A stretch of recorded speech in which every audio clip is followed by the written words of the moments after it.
but thanks everyone for coming today. So we've got a good group of people here, and I believe we're also streaming on Facebook as well. So there's hopefully more people watching there. My name's Mark Bartzer. I'm kind of moderating and helping with the session today.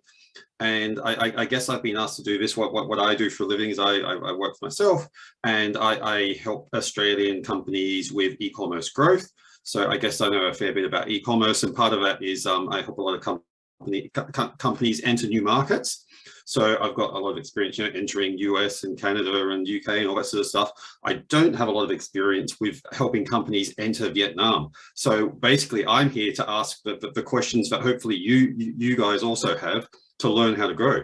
So it should be interesting. And then we got an opportunity at the end, like there's a Q&A session. We've got some really good speakers and some other people on the line as well. So that, yeah, if you guys have got questions at the end and you want to know how to grow your market into Vietnam, it'd be a great way to learn. And, as you've heard in the introduction, and we'll talk a little bit more, we've got close to 100 million people in Vietnam, which is a massive market. It's more than the UK or more than Canada. So it's a huge market.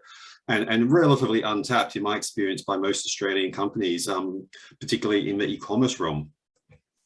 So yeah, so I'm just here to ask the questions. So feel free to join in the Q&A, particularly at the end, or ping me at any point during the session. So we've got just a few people to kind of introduce us and give us some reference. We're going to start off with Elise Giles, who is the the board director for the Australian Vietnamese Leadership Dialogue. Elise. Super. Thank you so much, Mark. And your expertise in the e-commerce sector will certainly shine today. So it's a real pleasure to have you hosting today's event. But thank you to all of our distinguished guests joining for the second part of the industry forum between the New South Wales government and New South Wales and Vietnam, with a specific focus on e-commerce. As Mark said, my name is Elise Giles, and I am the board director of the Australia-Vietnam Leadership Dialogue, which is an initiative designed to nurture leaders and pioneers of this bilateral relationship. It's a pleasure to welcome everyone here today, but first I'd like to acknowledge country. In Australia, we have a custom to recognise the traditional custodians on the land on which we meet. And for those joining from Sydney, it's the Gadigal people of the Eora Nation. And for me, it's the Wurundjeri people. If you're joining from other lands across New South Wales, please feel free to share that country and that land that you're joining us from in the chat box below. We'd love to know what land you're joining us from, but we do want to pay our respects to Aboriginal and Torres Strait Islander people and their elders, past, present and future. Now, it's our absolute pleasure at the Australia-Vietnam Leadership Dialogue to partner with Investment New South Wales to host this second part of the industry forum. We really are so proud to have this strategic partnership with Investment New South Wales. It's really included a program of events, including the 2021 Dialogue, which was held in September last year, all virtually, a Young Leaders Forum, which had over 1,000 young Vietnamese joining to really talk about the Sustainable Development Goals, through to a mentoring competition later in the year, and of course, this business forum to take advantage of the tremendous opportunities that we're going to discuss here in the Vietnamese market. So I want to acknowledge our friends at New South Wales Government joining us, but also I want to thank you for their belief in investing in young leaders, pioneering the relationship across many sectors, and including our alumni, both Hang and Philip on the panel today. So thank you. Now, Mark is our facilitator today, and we'll run you through the proceedings. But let me just say, we had a briefing with the panel late last week. And if you are a serious New South Wales business that is export ready and wanting to enter the Vietnam market, we have the best possible panel for you to discuss the latest insights on the ground. Or if you're a New South Wales business still contemplating that opportunity, today's event will really shape your thinking to prioritise your Vietnam expansion strategy. And I can see Kian, the Trade and Investment Director in Ho Chi Minh City for the New South Wales Government on my screen. I know he'll be keen to help you out along with the team at New South Wales. So it's a real pleasure. Thank you all for joining us, and I hope you do take a lot out of this event. Back to you, Mark. Cool. Thanks, Elise. And next, we're going to hear briefly from Anton, who's the Director of Global Markets for Investment New South Wales. I think, Anton, you here? I am. Thanks, Mark. Yeah, hey, can you hear me all right? Great. I mean, thanks, Elise. I think this is one of the, I think, the big initiatives that we're very pleased to support with this market. It's not all we do, and going back to, I think, Mark's introduction about being here to ask the questions and not necessarily here to help businesses enter Vietnam, I think that's where Kian and the Investment New South Wales team can fit in and provide some guidance. I'll take a leaf out of Elise's page as well and just acknowledge the traditional custodians of the land on which we are meeting today. I'm on Gadigal. I'm representing the Gadigal people of the Eora Nation today here in Sydney, and likewise pay my respects to elders past, present and emerging, and extend that respect to all Aboriginal and Torres Strait Islander peoples here today. So I'm excited about this panel and today's session. I think we've got some brilliant speakers, and thank you for involving the New South Wales government in this. Thanks, Elise, to my colleague Kian Nguyen, to Ms. Hung Do, Philip Nguyen, nice to see you again, Philip, albeit virtually this time, to Emma Gano and Mark Bartsey. Thank you for moderating today. The New South Wales government, I think, rightly so, has a pretty serious focus on our relationship with Vietnam. And I think that's sort of, over the past 5-10 years, evident that it is growing. We have, I suppose, a really nice track record of merchandise exports to Vietnam growing on a year-on-year basis to almost 20%, surpassing $1.2 billion, which is a very healthy and respectable number, which also places Vietnam in sort of the top 10 merchandise export partners that we have.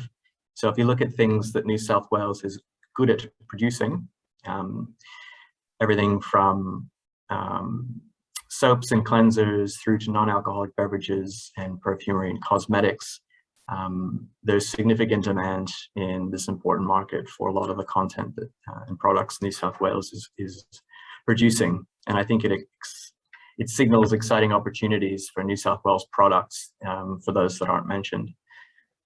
As Elise mentioned, I'm with Investment New South Wales.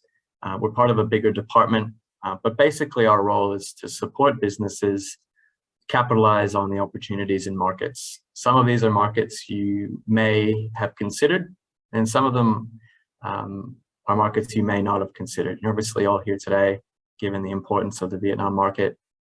And I think when we get into the discussion, I'm sure Kian will mention some of the exciting services and programs that we run to help businesses on a no-cost basis to help you grow your business, export into a market, or identify, as the case may be today, different platforms and ways of market entry strategy, in this case, the e-commerce.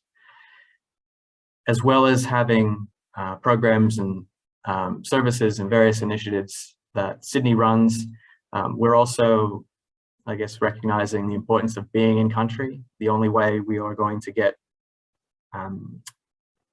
to support the exporters, as well as the investment we're looking for from key markets, is having good people in the right market. So late last year, the New South Wales government announced that we would be elevating and expanding the state's presence in ASEAN, in the region, and we appointed a senior trade and investment commissioner, gentleman by the name of Andrew Parker, who will be starting soon. He will be based in Singapore, but he will no doubt be traveling extensively throughout the region and spending a considerable portion of that time in Vietnam.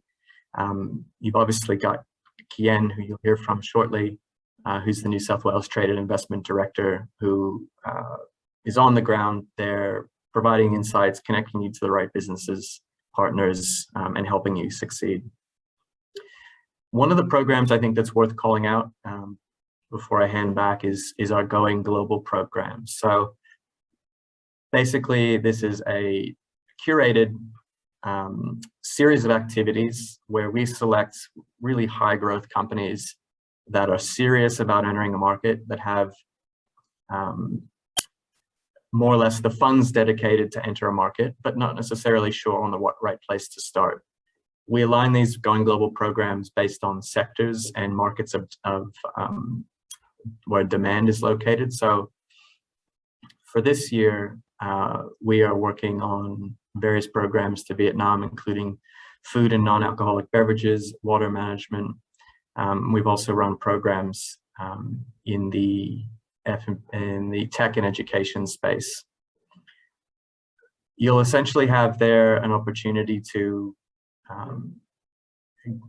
get a rapid snapshot of what it is like to get into a new market to grow your business, along with some introductions, some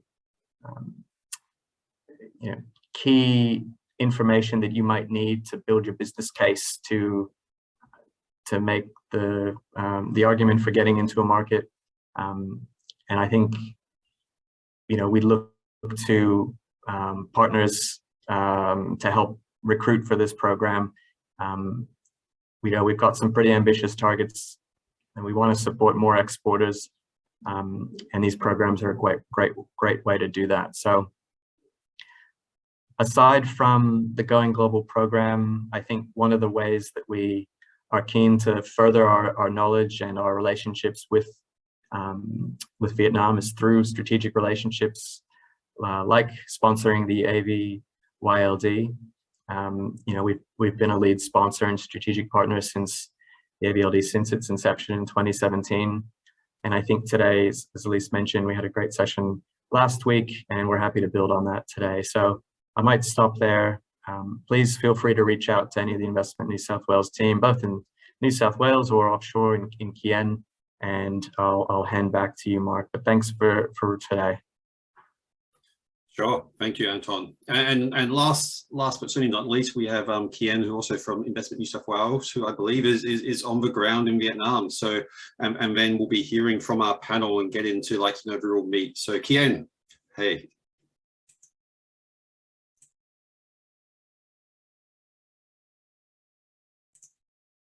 Kien?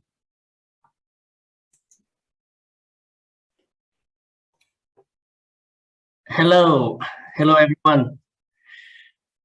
Thank you very much for having me here, and I'm delighted to say a few words following Anton's speaking notes. And I'm very happy that we sponsor AVLD and we come up with this wonderful e-commerce seminar in relation to the trade and investment relations between the two countries. And as Anton already mentioned, Investment New South Wales supports New South Wales businesses to export by helping them get ready, understand the market and the opportunities, but also the challenges and how to enter the market, how to meet their potential customers, and maybe seal the commercial agreements. So we also promote New South Wales products and services in such strategic markets as Vietnam. We identify e-commerce, especially cross-border e-commerce, is a growing market, is a growing sector. And we realize that the COVID pandemic accelerates this growth. By experience, today or these days, I buy a lot of things from e-commerce platforms such as Shopee, Tiki, Lazada, even Facebook, and from the product websites. I realized that lots of my products that I bought come from China through Lazada and Shopee. But I find very little or almost nothing from Australia, let alone New South Wales. So I hope today we can hear from our speakers, our panelists, the key challenges and how they propose their solutions, how to resolve the challenges. So we have excellent speakers here. So I leave it to the experts to discuss these opportunities for e-commerce. But again, as New South Wales Trade and Investment Director in Vietnam, I'm here to assist New South Wales companies to enter Vietnam through different platforms be it e-commerce or be it physical, and also to assist any Vietnamese company interested in, partnering with our wonderful New South Wales companies to, do business in e-commerce.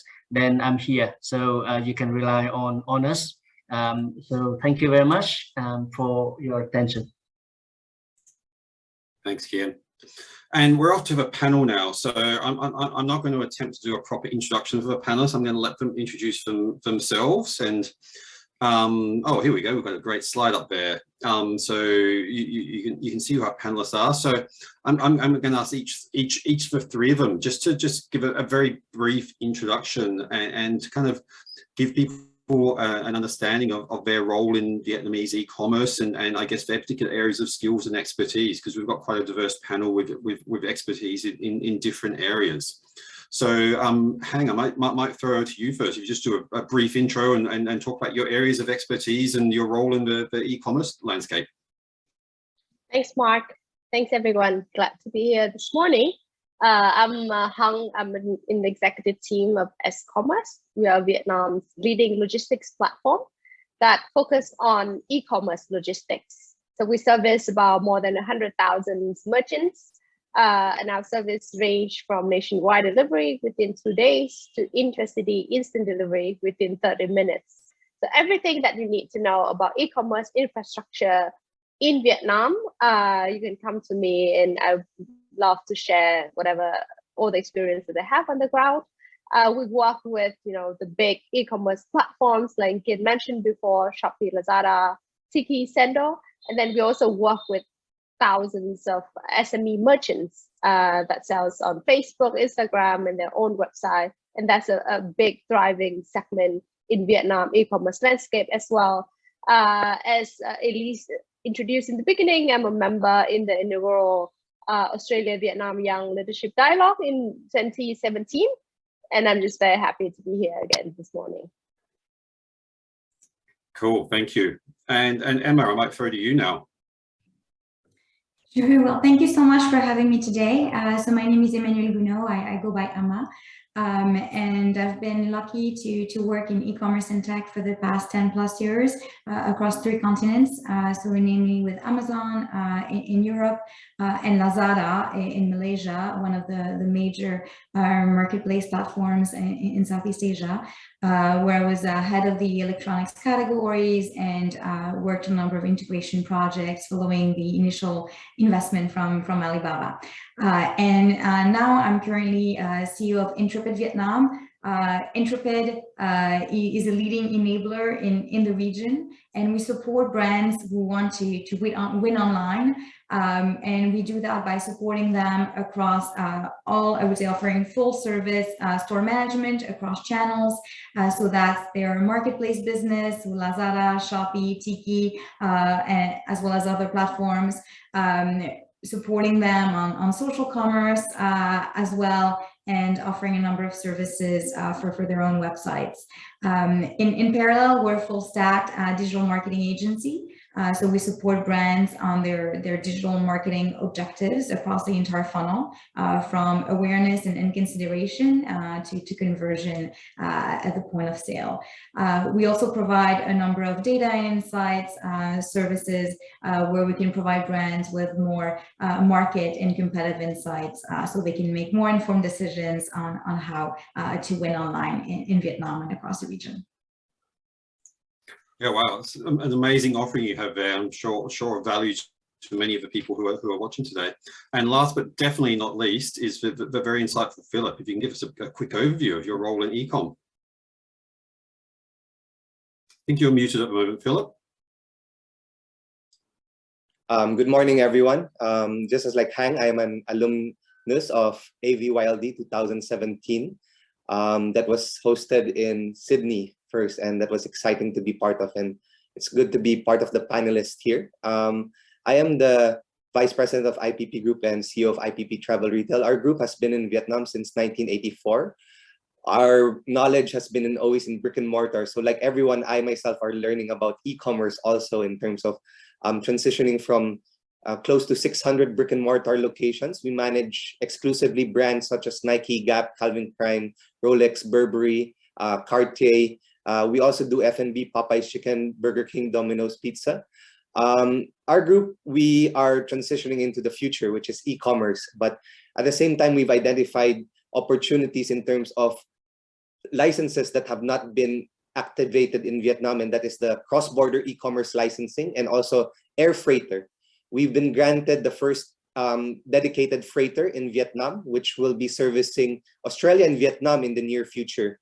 A fellow alumnus in this chat group, Mark Schultz, I was in Australia just a few weeks ago for a month, and I've been lucky enough to see the local products available in New South Wales. And I also got to meet with Anton, James Fairley, Tanya from NSW, and they showed me Parkland, South Sydney, Western Sydney, and the developments there. So from me, I'm from the brick and mortar side, just as everyone who is in New South Wales trying to get product into Vietnam. What we know is the customer here in Vietnam. We have over close to 2 billion high network database that we engage with daily in terms of sales in over 600 locations. So again, I'm grateful to be part of the panelists here, and it would be great to be able to invite everyone to come to Vietnam soon as the borders are open already.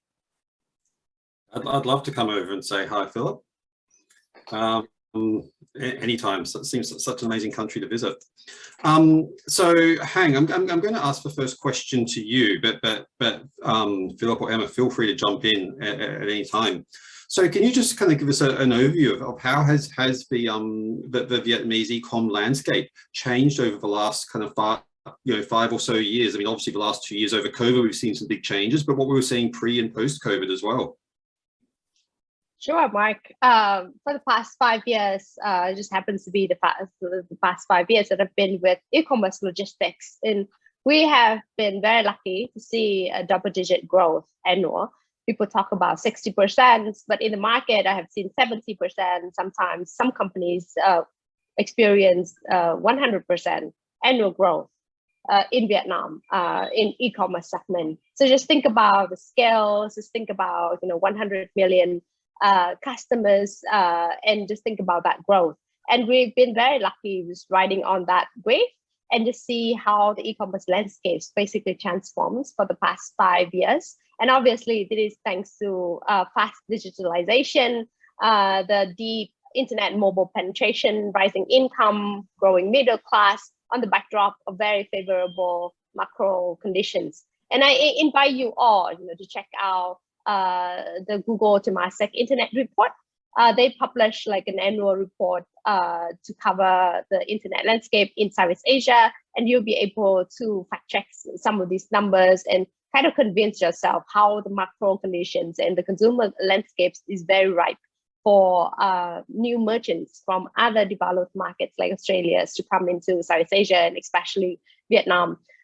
Just to give you a few more data, right? 8 out of 10 consumers are already digital consumers. So people think about, Vietnam, big cities, rural areas, etc., etc. But guess what? 80% of the consumers are already buying online in one way or another.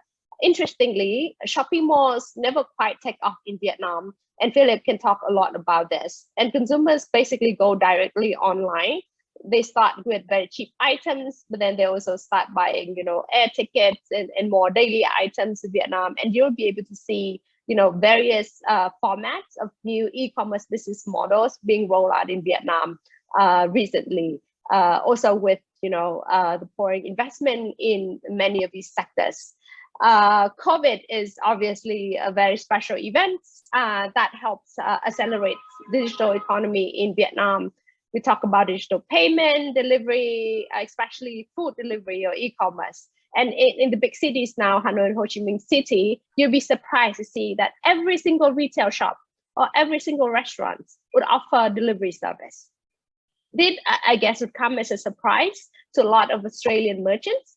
But in Vietnam, the density is high, labor cost is cheap, delivery companies are actually very, very good. So delivery service becomes almost like a commodity, a must-have for a lot of business now. And we are talking about, you know, $1 delivery per order, and it's anywhere, say within Hanoi, Ho Chi Minh City. And if you do delivery within like 2 days, nationwide, right? And then it's $1 per order nationwide. It's really, really cheap, and this really helps kind of lowers the barriers to entry to e-commerce. So a lot of the merchants.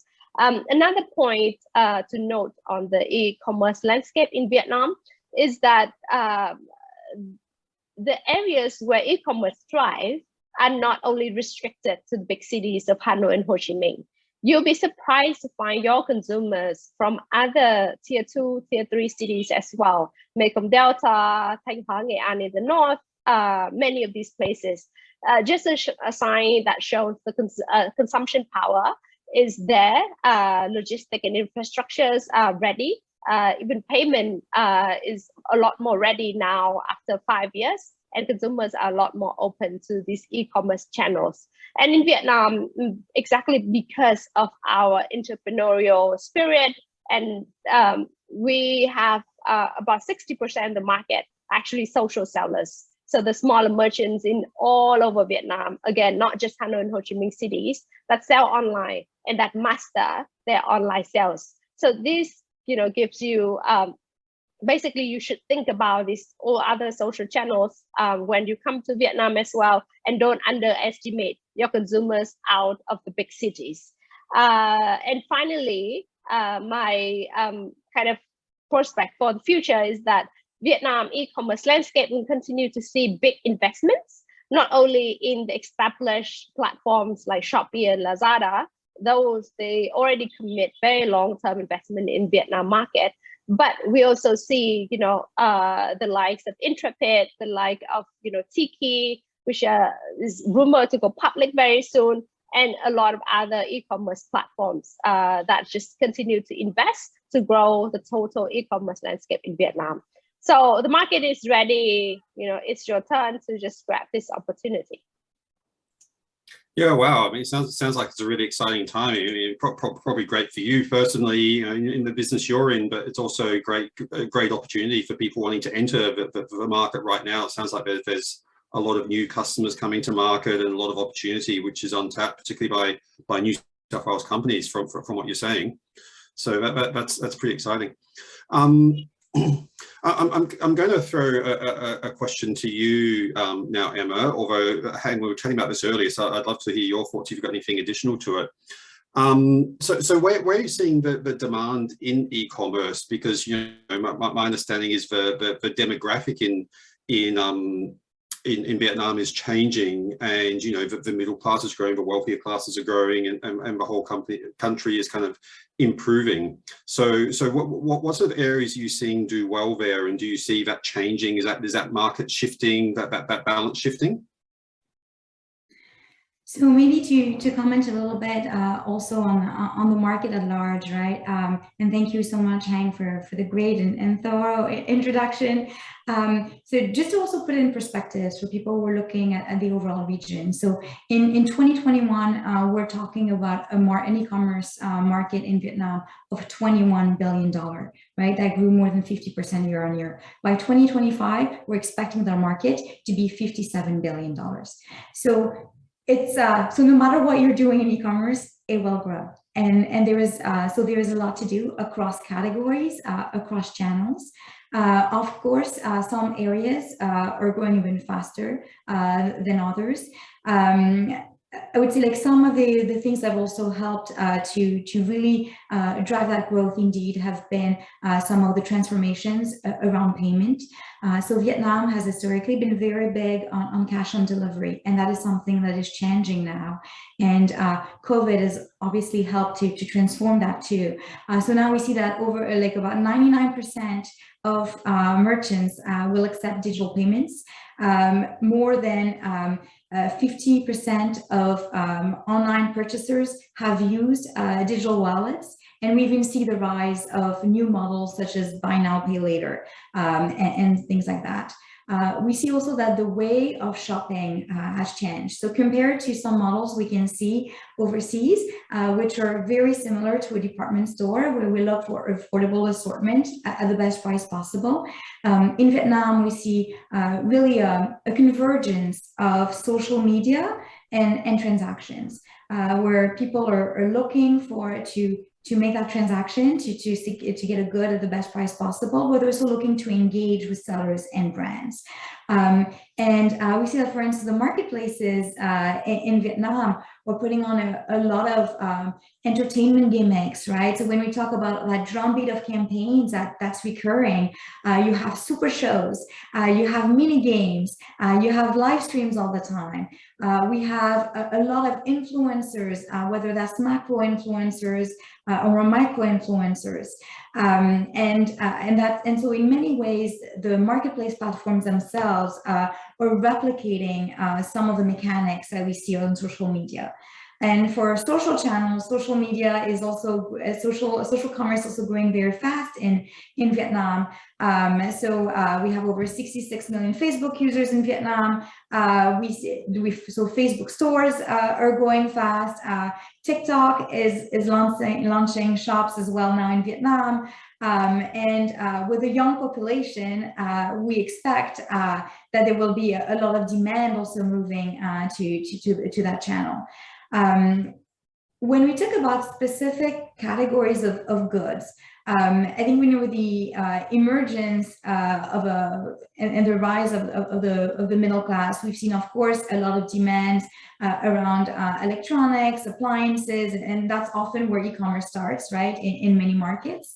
But now we've seen a lot more around indeed food and food delivery spurring a lot of innovation, especially when we talk about quick commerce, on-demand commerce.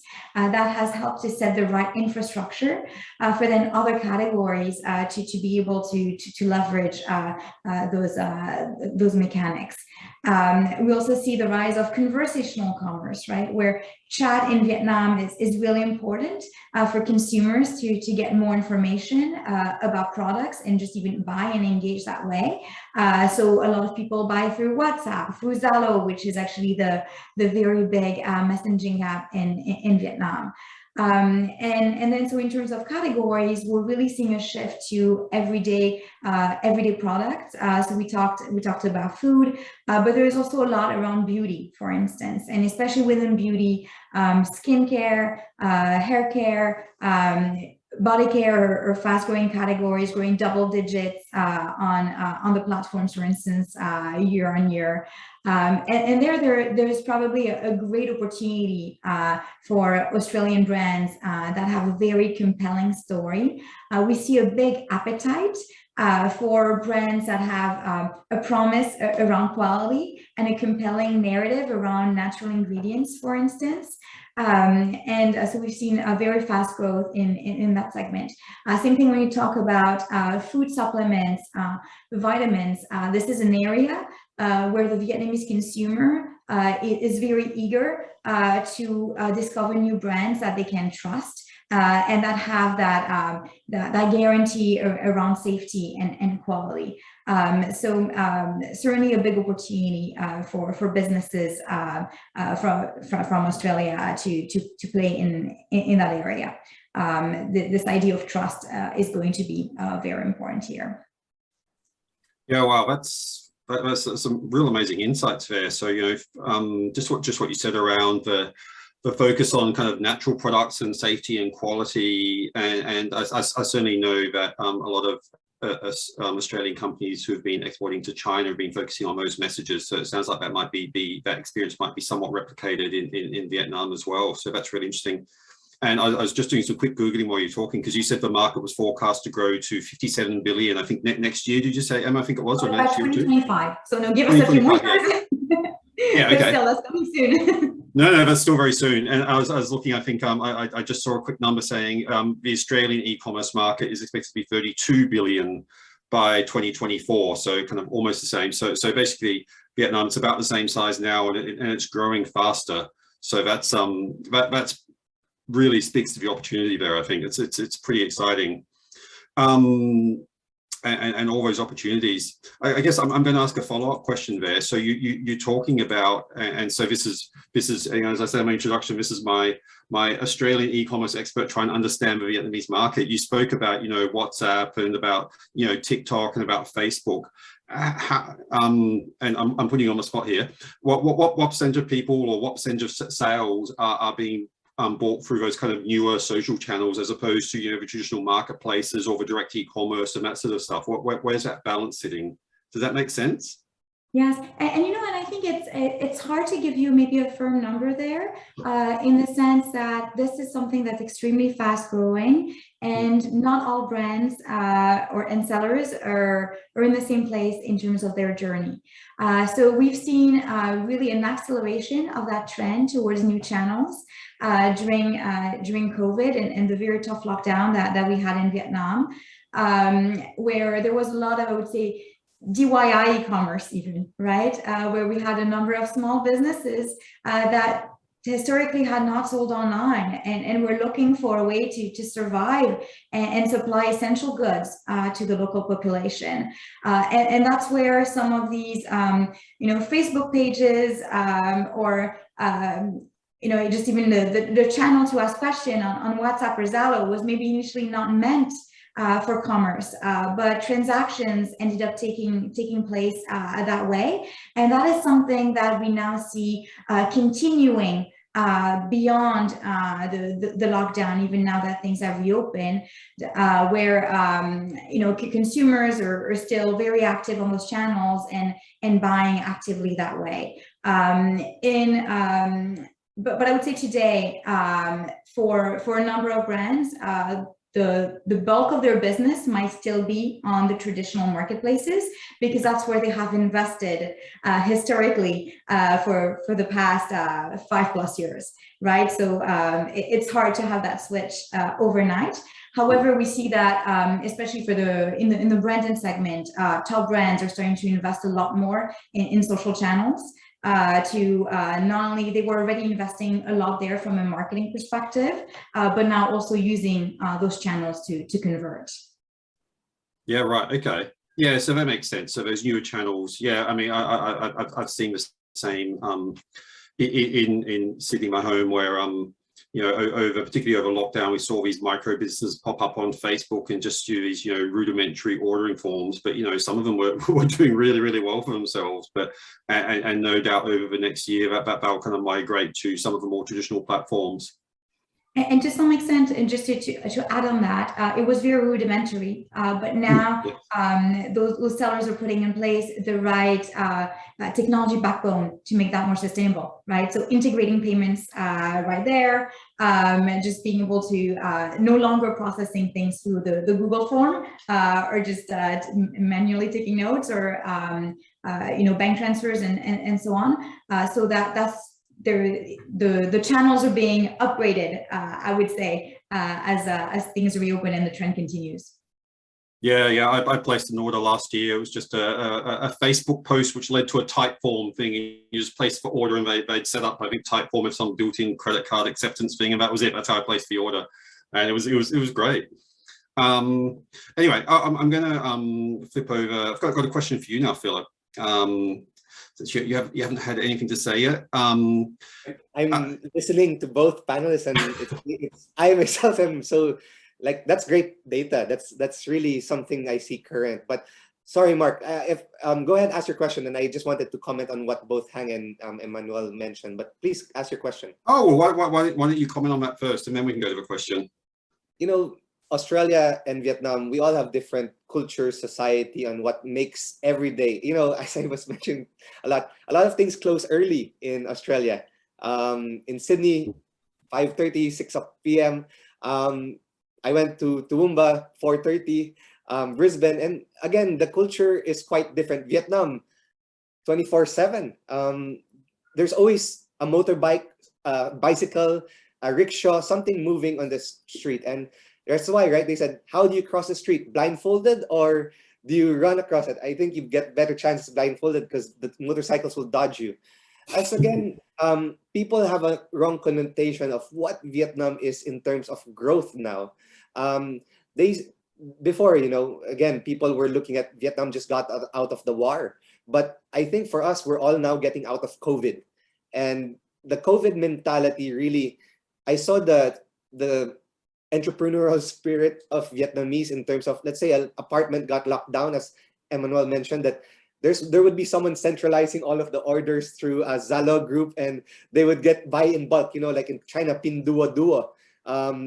For Vietnam, you see in Zalo, Viber, WhatsApp, and you even had to see like Annam Gourmet and all of this other high-tier gourmet to transition to WhatsApp, because the question is what's in stock, and the person would just take a photo of what's in stock and do you want it, and they'll ship it to you. And that's if you're lucky enough to get the WhatsApp, you know, 4 days, 5 days typically in terms of lead time. But now we've back to normalization, and you see growth in, let's say, Pharmacity with 1,000 stores, the #1 pharmacy chain in Vietnam. And I ordered while I was in a resort in Da Nang, and it was pouring rain just in the past few days, and I got the product in 30 minutes. And it's managed by Aha Move. And you see how connected the brick and mortar locations is. And I'm a brick and mortar person. We still want people to go to malls, you know.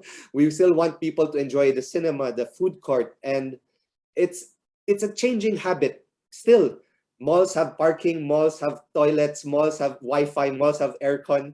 But again, as everyone is trying to transition to the metaverse, there is still that sense of humanity that we're looking at in terms of the human aspect of want and need. And the demand from B2C right now, we see that there is opportunity for Australian, especially New South Wales companies to come into Vietnam. But I'll be cautious, because I've seen a lot of companies enter Vietnam but had to close down after a few months because they spent too much in terms of their brick and mortar without understanding what are the tastes of the Vietnamese. Just on the way here, I took my motorbike. I saw a box of grapes, Australian grapes, at the back of a motorbike. Then I go like, okay, the heat is gonna really perish that quickly. But I know it will be consumed quickly based on where they're heading towards. So it most likely will be a wedding.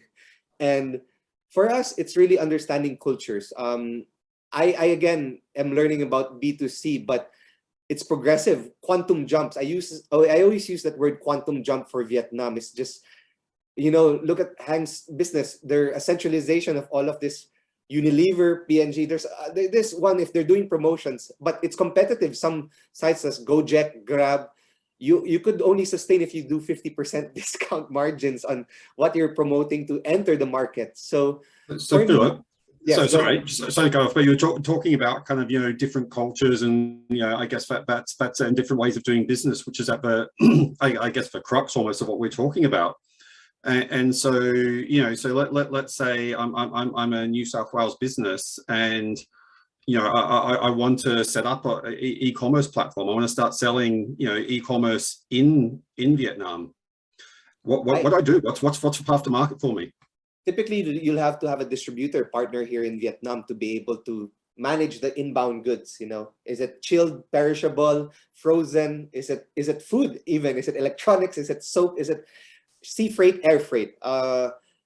First and foremost, that's why we have New South Wales right now in this dialogue. This discussion is because that's their office expanding more and more into Ho Chi Minh, into Hanoi. Most likely, they'll enter where the manufacturing places is, because it's an import-export discussion. It's about, let's say, for example, Bonds underwear in Australia.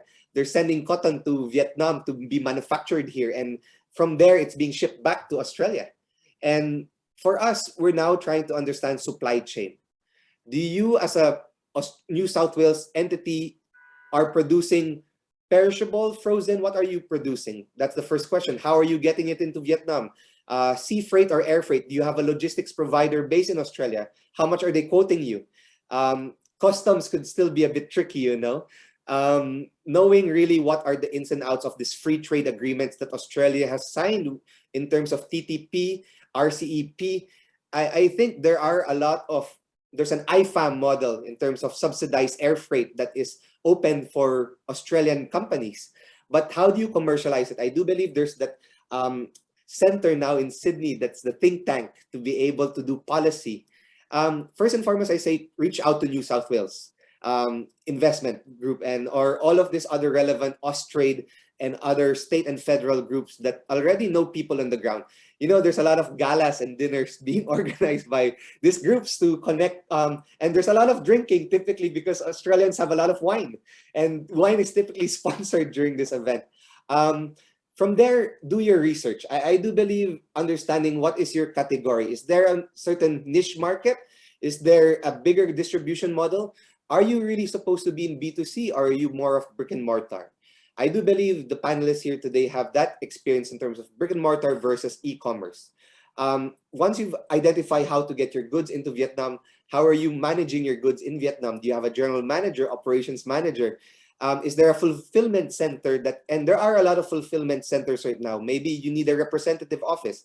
A lot of Korean companies are very good at this, Korean and Japanese. That's why you see so many Korean barbecues, a lot of Japanese restaurants. At one time, I do believe there was up to 3,000 Japanese restaurants across Vietnam, just because there was so much Japanese manufacturing across Vietnam that the Japanese started to invest on terms of their own investments. And I say this, I don't know, maybe people will not agree. The freshness of sushi and sashimi here could rival a lot of good restaurants in Australia and even in Japan, but that's my own take. So again, it's really identifying what product are you trying to bring into market and what are the logistics ways to get it into Vietnam. Sorry, I had myself muted. Thanks. That's really interesting. So certainly, so it sounds like the big thing is dealing with a local distributor really, and kind of starting from there and working that way. So what sort of challenges do you think a business is likely to encounter? You know, particularly if they're dealing with, you know, one of the Vietnamese e-commerce platforms and kind of more broadly speaking, exporting. What sort of challenges are we likely to encounter? That's a question to Philip, but anyone else can grab that. Hang, did you have a response to that first? Just very quickly. Yeah, as Philip said, right, you work with a distributor as an initial step to bring your goods to Vietnam. Is that also that time to understand the whole supply chain, the logistics, the consumer behaviors, kind of do your own market research, positioning. But the moment you decide to sell online, I actually encourage you to work with the big e-commerce platform first. Shopee and Lazada and Tiki, they're all very well established, well invested, have all the processes ready, even their fulfillment center and logistics arm that can help you with all the initial hassle to introduce the products to the market. And then after that, possibly then you need to set up, you know, your customer service team, make sure that you engage and have direct communications with your customers, because at the end of the day, right, your customers belong to you, not, you know, any of these distributors or any of these platforms in the middle. I would say, you know, Vietnam is very similar to China markets on a lot of different aspects. So if any business has experience in China or can replicate the lessons, like Mark said in the beginning, that would be a huge advantage. But if not, if you've never been abroad before, if Vietnam is your first entry to Southeast Asia, I would say that, you know, any challenge that you meet in Vietnam, you'll see anywhere else. People often say, you know, oh, you know, what if about the wrong person, like this, like that. No, you face the same challenge everywhere else. But just, you know, get ready to work hard on the ground, get to know people, respect people, and just use that business sense. I think that'd be sort of the formula for success for any market. Don't just isolate Vietnam as some you know, strange entity in Southeast Asia. Also, I think the foreign currency regulations between Australia and Vietnam, again, how to deal in terms of banking, how you're transmitting payments to entity based in Vietnam or Australia. And I do believe that's why I flew to New South Wales, Sydney, March 2nd, and I was able to meet with the New South Wales team and learned a lot about what this whole e-commerce push is heading towards. So it's about getting things consolidated, processes. And for us, me personally, we're pushing for air freight, because we always know that Australian goods, freshness, it's always fresh. That's why my favorite place to go to in Australia are the supermarkets. And you see all of those signages, made in Australia, made in Australia. They're very proud, made in Australia, but they're also very transparent where the product's coming from. And I saw so many products, Malaysia, Vietnam, Indonesia, New Zealand. And it's again, the customer, your customer in Australia know what they want. It's very, there's the regulations on food safety is very high in Australia. To be able to do business in Australia means you are certified. And that's what we're trying to get into Vietnam, is made in Australia. Look at how Emmanuel mentioned about vitamins, supplements. That's really a big discussion. And I just got the message today to look for certain brands that are being interested for our airport stores. So for us, it's really trying to identify, is your product within the regulations to be imported to Vietnam that are duties or tax-free? Is it favorable in terms of logistics costs? If your cost is too not competitive enough in the market, you're not going to be able to penetrate the market. This is common in anywhere, as Hang mentioned. But as I've seen in terms of going to what New South Wales is pushing in terms of consolidation, I still are trying to understand. I guess me as a panelist will ask, and a businessman, who are the companies interested to come into Vietnam, and who are the people in this call today? And if there are people connecting to New South Wales, especially to the Vietnam market, I do believe there are certain answers that we could give directly on how to process that. So any market has challenges, but if you have enough capital and you have a good product, I think you are gonna sustain. But B2C is a good answer, but it's not always the answer. Yeah, fair enough. And so I don't know if this is a question for you, Philip, or maybe Emma, possibly. So if so we can enter, we get on one of the platforms.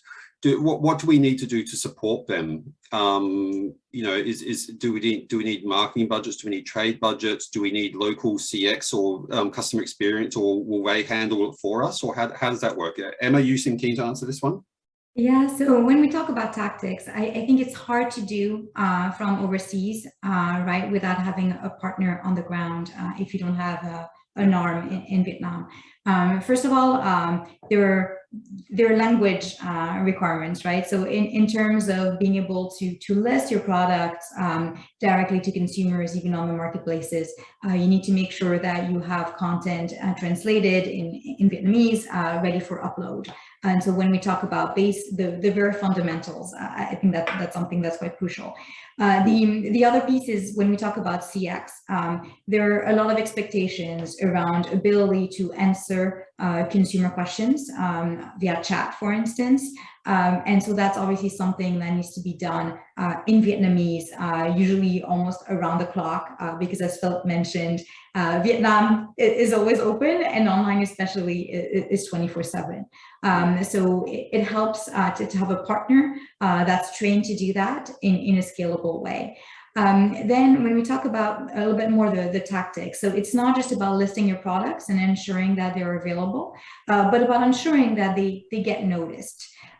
If you take the example of a mall, right? If you're in the basement somewhere where no one would see you, you're not going to have that many sales. So you need to really invest in visibility and traffic, really leveraging that drumbeat of campaigns that's happening on the platforms. And so there's a need for promotional investment, so ensuring that you have a trade budget, looking at the various mechanics that are popular in Vietnam, but also looking at traffic and leveraging both the on-platform traffic and bringing traffic from off-platform as well. And those would be, so then all the typical channels that you would look at in general. But so I think it's, even if you're looking at setting the foundations, it's important to have a partner or local entity to support you in how to do that. Yeah, okay, that makes sense, and just some really good practical tips there. So thank you for that. That's really interesting. I'm going to ask a wrap-up question, and then I'm going to go to Q&A. So I've got one question. I had a couple sent in advance, but feel free to put it in Zoom chat. And I'll pick it up there.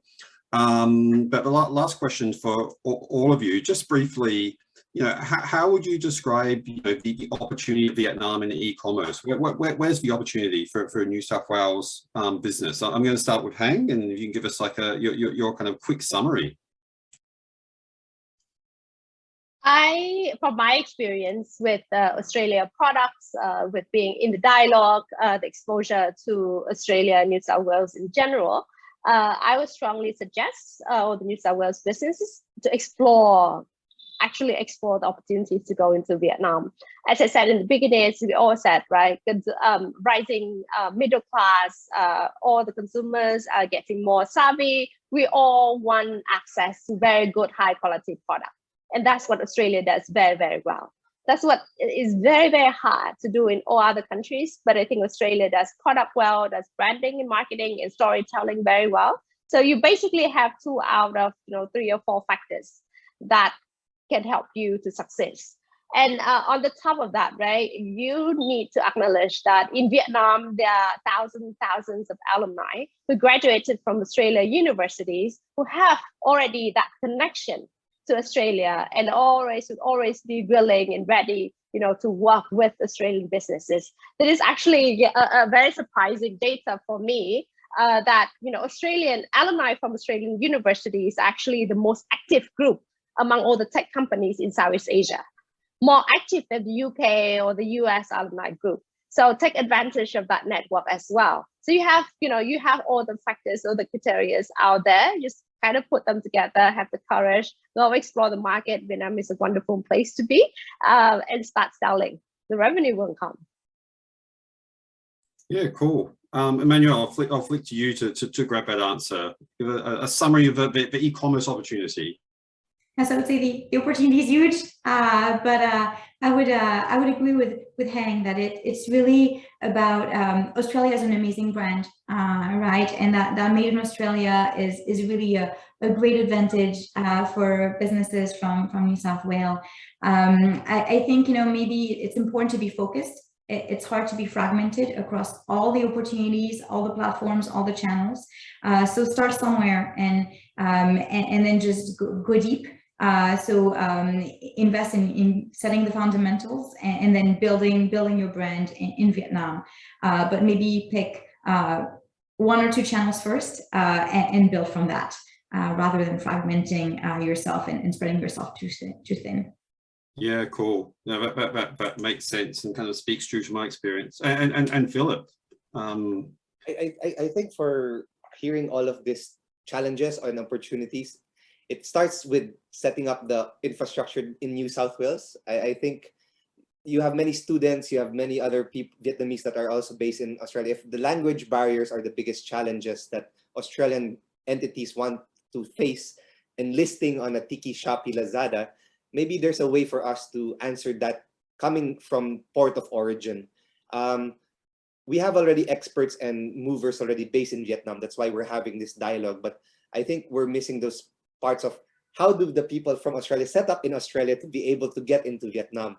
So maybe that's the opportunity of a consolidated, how all of these co-working entities are now consolidated services. And that's something that we've been trying to also identify with our air freight model. So hopefully we'll be able to provide services to New South Wales customers that do want to enter Vietnam. And if the bottom line P&L just says it makes sense, then there will always be a partner to introduce through the team here. So for us, I think, again, identify if the 97 to 100 million population is your target, is your product right for the market? If it is, are you a service? Are you a consumable? Are you something else? And from there, I think we'll be able to match with other relevant stakeholders. So I think just time's right, Vietnam now, as they say.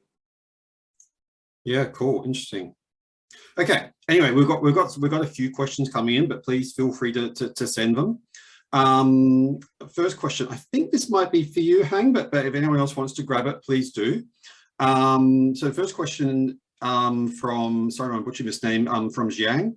And says, what are your thoughts about the informal sector? So sellers, delivery man, etc., and their role in Vietnam e-commerce? social commerce sector, I think as Emmanuel pointed out before, plays a very important role in Vietnam e-commerce landscape. I think in other countries, you would see, the formal e-commerce platforms would account for like 70% of total e-commerce. In Vietnam, it's actually the reverse. So the informal social commerce sector actually accounts for about 60 to 70%, which means that when it comes to e-commerce in Vietnam, brands from New South Wales actually need to watch out for these social commerce channels as a way to engage with the customers. And these merchants are actually very, very entrepreneurial, very sort of aggressive and very proactive with how to engage with customers. And I think of all the channels that Emmanuel pointed out before, we missed one, a very important channel, live streaming. Believe it or not, in Vietnam, the big merchants live stream like crazy, and they basically can bypass Facebook or Instagram. They just sell basically on their own brand, personal brand, and via live streaming tools. And if you talk about delivery man, etc., obviously this is the segment that I'm most familiar with, given that we operate a logistic company. Again, a big difference between Vietnam and Australia is that the labor cost in Vietnam is still quite manageable. And we have a lot of people. We have 100 million people, which means that there will always be millions of people looking out for jobs. And actually, delivery becomes like a very popular kind of jobs in both big cities and in rural areas. And the fact that they all can make very good income from delivery for e-commerce merchants or for F&B merchants is a huge factor that helps set up the infrastructure for the e-commerce landscape in Vietnam. So I guess, yes, you point out the two very important factors that contribute to the growth of e-commerce sector in Vietnam. Interesting. Okay. And then we've got the next question from Elise, and this is kind of to you again, Hang. Sorry. I'm interested to learn more from Hang's comments about the demand in tier 2 and tier 3 cities. What are regional consumers buying, and how would Australian premium products fare in those regional locations? I unfortunately don't have data on the very premium products, but I know from our basically logistics and delivery data that tier 2 and tier 3 consumers are also buying very actively on these e-commerce websites. Anything from just daily goods to electronics to home appliance, so they get that access to the online channels and basically bypass all the offline channels like shopping malls and stuff. Whether the premium or luxury products from Australia would fare well, I think it really depends on the branding, marketing, a lot of these promotional activities of the teams on the ground, because the consumers in these areas have that spending power. They just don't know what products they should spend. And as Philip pointed out many times in this panel already, the Australian brands that carries the freshness, high quality, safety, health, we all Vietnamese consumers everywhere will look for these qualities in their next purchase. I'd like to comment on that one also. We've been engaged with different domestic airlines, Vietnam Airlines, Vietjet, Bamboo, Viet Travel, to utilize their cargo load that are going to second, third tier cities as Pleiku, Halong Bay, because a lot of those cargo loads are empty. A lot of the domestic, they don't carry check-in baggages because based on the cost associated to these cheap fares. And we seen an opportunity to be able to utilize the 16 domestic airports to actually grow that demand. Our capabilities in airports, again, we're trying to cut the logistics time from sea freight or air freight, depending on the premium aspect of the product that Elise has asked. And for us, there is always going to be demand. You should, when you go to this country, besides the tier 2, tier 3 cities, there's actually a lot of demand because a lot of the new money is coming from that region. And that's what we've been actually telling a lot of the education sectors, is that a lot of these new families are looking not for universities anymore. They're looking at primary school and also high school for their children to come live abroad already. So there's a certain new ideology of what is tier 2 and tier 3. And That's why you'll always see a Lotte Mart opening into these locations, and they're really investing on bigger facilities because there is actually a demand for that. So there is growth. It's just, again, getting the products to these regions. It's not easy. Trucking still takes time to get through Vietnam, and trucking now it's a big challenge. Again, a lot of suppliers in terms of the last mile delivery, but they're concentrating in Ho Chi Minh and Hanoi primarily at this stage. Yeah, cool. Okay. Thank you for that, Philip. It's interesting. We've got a question from Mark Schultz. I believe he's left, but it's to me, this is a really, really interesting question. So I'm going to ask it anyway for anyone else. And, you know, I'm thinking in the back of my head through all these conversations, because I work across a range of companies. I'm thinking which of these companies, you know, because it's not right for every single company to export to Vietnam, right? I don't think anyone's saying that. And I'm trying to think which of the companies I work with is this a good fit for? And so this question speaks to that. Should Australian companies be positioning themselves as a luxury alternative to other inbound products on the basis of perceived quality and safety?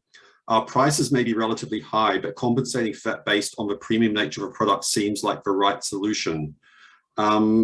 Not sure who's the best one for that, Emmanuel or Philip, maybe? Sure, I mean, at a high level, I think that's certainly one angle, right? We talked earlier about how Australia stands for quality, and there is a lot of trust with the made in Australia here in Vietnam, and so that premium positioning is certainly going to be a path that you should look at, especially if you're not necessarily going to go deep on prices and discounts. So we need to stimulate then demand another way, and that premium positioning seems to be highly compatible with the brand and in the pricing policies that you may have. That's correct, and we see it again in the, let's say, the sector of baby and children products. A lot of these products initially came from China and other markets, and we're seeing a lot of these products from Australia, especially baby formula, coming into Vietnam. It's now the shift of health. Health is wealth, emphasis post-COVID. And for everyone to know what vaccination is in terms of what it means to the immune system, I think people are willing to pay higher quality for not just for steaks or beefs, but vitamins, clothing. And we are the distributor for mother care in Vietnam. And we thought that we would only open 5 stores in 2 years, but we opened 8 stores in 6 months. And that's the growth of the middle class, as Hang mentioned. You see all of these apartment complexes, 1,000 apartments in one complex, and they're growing. Again, people are choosing to invest in different ways. And typically the smartphone is the #1 investment now. And other things, clothing, all of these things, products, it's now part of social culture. And so there is an opportunity for higher quality, but higher prices at the same time. Yeah, okay. So it sounds like that's probably for the right company, that's a positioning that would probably work well. Correct. Okay, so I've got another question here. It's a very, very specific question. So I don't know if anyone here can take it, but so feel free to pass if you want. But is there a market for premium live and frozen seafood, in particular mud crabs? How are buyers sourcing their products? But I don't know, Keen, if you're here, maybe that's a question for you, maybe, I'm not sure.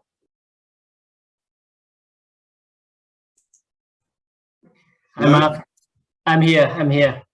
Is this a question you can take? It's a very specific question, I understand that. It is a very specific question. I think Australia is well known for premium live and frozen seafood. We recently have the lobster going to Vietnam, live lobster. We have abalone, live abalone from Australia. We have mud crab, and we have a lot of other high premium products selling in Vietnam as well. And that's where, yes, we have the source. We have in mud crab, for example, in New South Wales. We have lobster in New South Wales, abalone as well. So come to us. We can help you to source the products.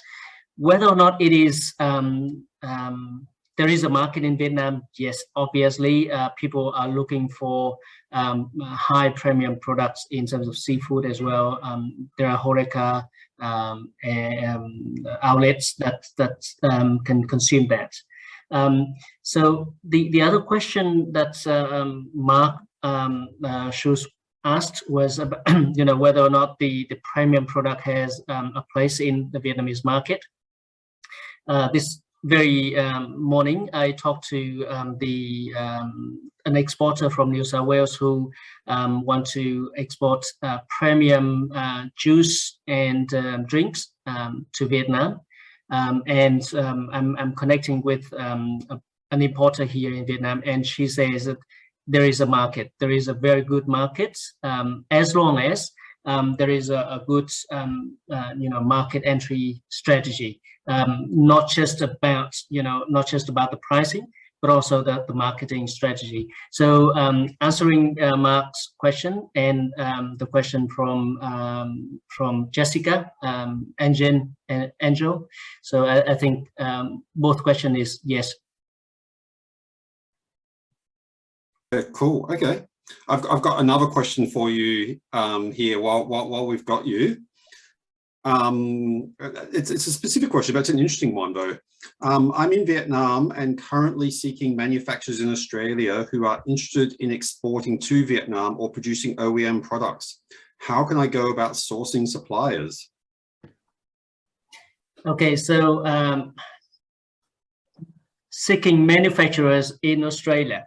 That is really, really interesting question, because usually the question is reverse. I'm in Australia sourcing, seeking for manufacturers in Vietnam. So now the question is reversed. Very interesting.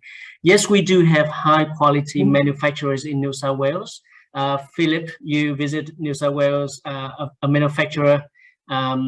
So you can tell us your own experience about the quality of the manufacturers in New South Wales and Sydney. So we do produce EOM products in different product categories. So whatever product you are seeking to have the EOM, let me know. I'm here to help. Yeah, cool. Yeah, it does sound very, very specific.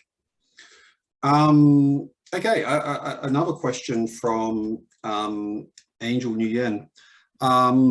Is traceability important to Vietnamese consumers? So that's really interesting. So, I mean, my understanding of this question is that, everyone can talk about quality and safety and made in Australia and that sort of stuff. But, if the supply chain is corrupt, if it's, being substituted, like I know there's been a lot of issues in the Chinese market with Australian labeled baby formula and things like that, but it's being substituted with locally sourced products. So I'm assuming that's what they mean by this question. So is traceability important to Vietnamese consumers? I'm not sure who, if anyone, can grab that question. I think for us, we import different brands across fashion specifically. Made in China, made in Vietnam, a lot of made in Vietnam. In terms of Nikes, in terms of Gap. And I think the Vietnamese, it's not as common as Australia, but I do believe you could actually see it in terms of different small boutique shops that are selling Canadian items being imported, Australian, US, and it's a specialized shop, but I think it's still a learning type of demand of where's this products coming from. It's food safety is still also growing here in Vietnam, so it's in parallel to that. So the question is when you see all of this food in the motorbike, where are those food coming from, right? But it's being sold in front of schools, in the parks, and a lot of processed foods. So it's still very young in terms of demand. But there is also that culture that people want authentic, not fake. And so I think those are the questions also that we ask. I think that's a traceability is a global question that has not, I don't think anyone's fully cracked that as far as I'm aware. And I know there's lots of people talking about setting up stuff on blockchain to do accountability and, supply chain auditing to consumers and that sort of stuff. But I don't think that's a solved problem in any country. I think the #1 traceability item is diamonds, right? As they consider the blood diamonds and all of this war type of idea. There are certain sectors that have this type of, again, gold. Where's your gold coming from? And it's a certain market, but food, it's of course the Japanese food. You ask if it's fresh. You don't ask where it's from. If it's fresh, it's fresh. Sure. Yeah. Fair enough. Okay. We've got a question about tax here, and I don't know if this is a question for Kian or someone else. Is the tax policy for importing and exporting products between Vietnam and Australia compared to other countries, is that an advantage? So I guess this is speaking to the free trade agreement, I guess, and tax policies between the countries. I think from the very beginning, Philip already mentioned about the advantage of the free trade agreements that Vietnam participated, and Australia as well, the RCEP, the CPB.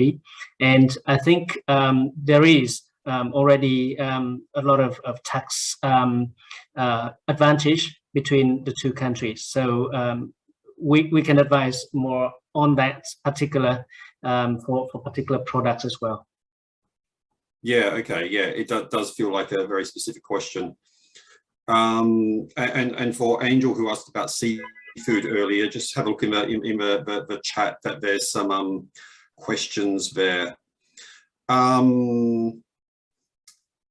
Okay, just looking, there's a few questions that have come in here, like prior when people were registering and prior to this actual conversations. So this is a question. I don't know if this is for maybe for Kian or for Philip or someone, but I'm not sure. What are some commonalities between companies that have successfully exported their products or services to Vietnam? And that's a great question. You know, similar to the luxury question before. What do these people have in common? And Philip, you spoke earlier about companies that have you've seen companies fail as well. So I guess that's the other side of the question. A good local partner, I would typically say that's always what we share with our brands, that you need someone who knows the ins and outs. But in this dialogue, we're trying to answer B2C, right? And that's someone limiting their market presence in terms of brick and mortar and lowering OPEX costs.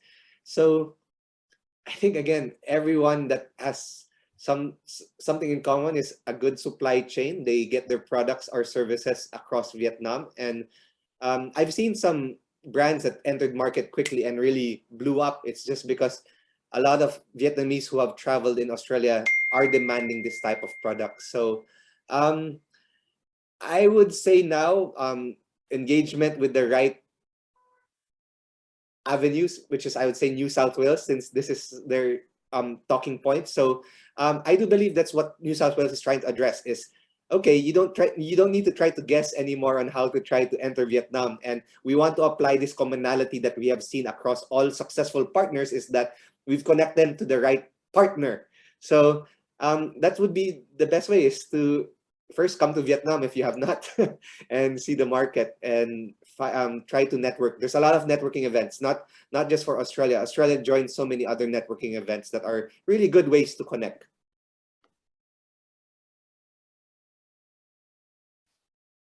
Sorry, I'm muted. Did you want to add to that, Kian? Are you happy with that answer, or no? It's good. Okay, I'll leave it at that. And there's James has posted a message for chat about how to get in touch with Investment New South Wales, because a lot of these questions are very, very specific and probably beyond the realms of a forum like this. I think unless anything's coming in, I think I might kind of finish up with like a very, very broad last question here. So if I'm a business based in New South Wales and want to understand and export to a market like Vietnam, what are my next steps? I might leave you to last here, Kian, to give a wrap up from Investment New South Wales perspective. But what would you say? I think this is to everyone. So Hang? I think our panel today gives you a very good overview of the market already. So I guess the next steps would be, just figure out what you need in terms of entering the market, very specific, to do checklists. I think that Philip here, solves the hardest questions for you, how to get goods from Australia to Vietnam in the quickest and most affordable way. I think that's supply chain and logistics is always very difficult and very expensive in the beginning, but with Philip's air freighter, that solves everything already. Once you come to the market, you find a local distributor, the rest is already solved, right? Or worst comes to worst, you come and work with one of these third-party providers, logistic provider that provides you with all fulfillment delivery service. So your job is now just to sell, which means, getting to know the consumers, really engaging, investing in marketing, branding, promotion, et cetera, et cetera. I think with the panel today and with all the information we provide today, the path to the market is already a lot more, I guess, manageable to a lot of the businesses here. Yeah, okay, cool. Does anyone else want to add to that? I mean, that was a really good answer. Does anyone else want to add to that? Yeah, I think the question about a business in New South Wales getting into Vietnam, I think the first part of call is the Investment New South Wales team in New South Wales. We have over 20 export advisors in different regions. Wow. Where you can tap into. And then we have a concierge team who distribute your question or your query to the right people. We have the ASEAN team in Investment New South Wales too. And you have me here in country to help you. We can help you to understand the market, where we have the market brief already available, or we can do the market brief for you. And then we can help you to reach out to the right distributor, importer, and people like Philip also can be in the loop to help you because he's sourcing the product from New South Wales, from Australia, and discussion with Philip is also a good call. Yeah, sure. And for people, sorry, Philip. Yeah, no, you go. I think also the Consul General's office in New South Wales is a good connection point between New South Wales government and the Consular General Services. They also have the list of different forwarders, other businesses, and the Vietnamese community. So I do believe connecting to the Vietnamese community in New South Wales is a very key part of entering Vietnam, because you may actually find a business partner there already in Australia to be able to facilitate your entry to Vietnam. You actually don't need to find a partner in Vietnam to facilitate your business. The population of Vietnamese in New South Wales is growing, and I think a lot of them have a lot of appetite to partner with Australian businesses. So start with your backyard, the people there in New South Wales. Yeah, right. Cool. And for people who haven't seen, if you're watching on Zoom as opposed to Facebook or something, someone's posted the James from Investment New South Wales has posted the contact email address in the chat. It's New South Wales ASEAN @investment.nsw.gov.au. Okay, so look, I've got one more question coming in, and if no one else got any questions, we'll wrap up after this one. And I think you touched on this earlier in passing, Philip, so I think it was someone mentioned it in passing. What do you think about Australian wine exporting to Vietnam? Australian wine is of high quality, however, it looks like its lack of competitiveness compared to other wines imported from other countries imported in Vietnam. And obviously New South Wales has got great wine growing capabilities. I've got a bottle sitting next to me right now of New South Wales wine. Yeah, so is Australian wine in demand? Is it competitive over there? There's so much wine distributors here in Vietnam, really. And I've heard this from a few Australians that have come visited Vietnam. They said the wines being promoted in Vietnam are not the good quality ones. I'm sorry if there's distributors are distributing it, but there's so many abundance of wine. And I've been to the bottle shops in New South Wales. Really, wow. Cold freezer, you could pull it out immediately. You could drink it if you want, but the abundance of wine, it's really, you could get lost. You could get lost. Your wine, you need to sponsor so many bottles. You need to get the bottle out there. And how do you do it? I've been to events where I said, wow, this wine is not good, but most likely they're sponsoring 300 bottles because there's a lot of people.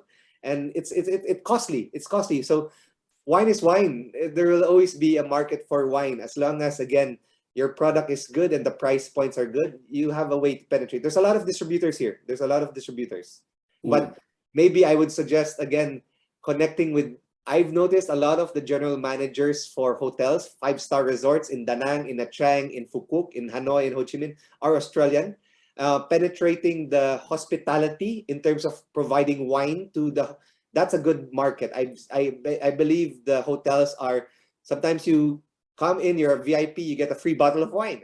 Wine and cupcakes or something like that in the room. So I do believe penetrating the hospitality through the connections of New South Wales and AVYLD, because Auscham is a great way to promote wines also. But it is also a crowded market, just to say. Yeah, it is. It's very crowded over here as well, as you saw recently. And there's a lot of wine producers in New South Wales and Australia more broadly as well. Cool. Well, I think that might be all for today. We've got no more questions coming in. So I really appreciate everyone's time, for the panelists and everyone else who's been helping and contributing to this. Oh, there we go. We've got the email address, which I tried to read out earlier, to get in contact with Investment New South Wales to figure out the next steps and to get introduced, to people and company and distributors in country, or I'm sure I'll introduce you to Philip or Hang or Emmanuel. So thank you everyone for your time, and thank you for all your great questions, and really appreciate it. And we'll sign off now. Thank you. Thank you. Good morning. Thank you very much. Thank you.